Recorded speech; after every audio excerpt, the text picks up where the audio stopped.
I've done it! After all these years of writing, editing, working with editors, I finally found the absolute #1 best way to proofread your novels. But hang in there with me, because this one's a little bit involved. Okay, so I've recently started recording the audio version of Crimson King, the first book in my Seven Hungers series. Now, I decided to record an audiobook for a few reasons. Firstly, because they're incredibly popular at the moment. And secondly, because it's a great way to reach readers who might not want to read a physical book or who might not be able to, such as the visually impaired. Now, the reason I'm recording this myself is because I happen to have a recording studio set up in my office. And I've also done voiceover work in the past, so I kind of know what's required. Are you searching for the perfect voiceover artist for your next project? Well, look no further. For an excessively reasonable price, Morgan Quaid will provide professional voiceover services to meet your needs. Want an American voiceover with fire in the belly? Well, check this out. G'day, man. I love these American hot dogs. They're ace. Looking for a distinguished British accent? Well, look no further. I greatly enjoy these scones at Crumpets. Also, I'm quite fond of tea.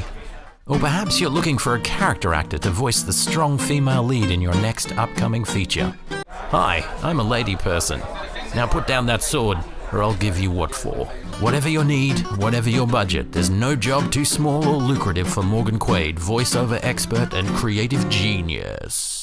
Now, recording an audiobook is a long and involved process, but I'm glad I decided to do it. The thing is though, along the way I've discovered two amazing side benefits to narrating your own novels. First, you pick up all those pesky little typos that might have slipped through the various levels of editing that your book has gone through. And second, when you're forced to narrate your novel out loud, you pick up on those clunky turns of phrase, those overly wordy passages, and areas of writing that are just too complex. Reading your book out loud in a way that tries to bring your characters and the story to life is an amazing technique to see just how clearly your writing conveys the messages that you want to convey. And here's the thing, hearing is different to seeing. A selection of words might look fantastic together on a page, but when you read them out loud and hear them strung together, they become unwieldy and excessive. Narrating your book and editing those clunkier phrases will help you streamline and improve your writing immensely. But a third great benefit of reading your novel out loud is that you get a better sense of the underlying rhythms of your story, the ebb and flow of each passage as they interact with one another. This can highlight certain sections of the text where the larger flow of the story becomes stilted or broken by overly complex or indigestible wording. Is it just me, or does the word indigestible sound kind of,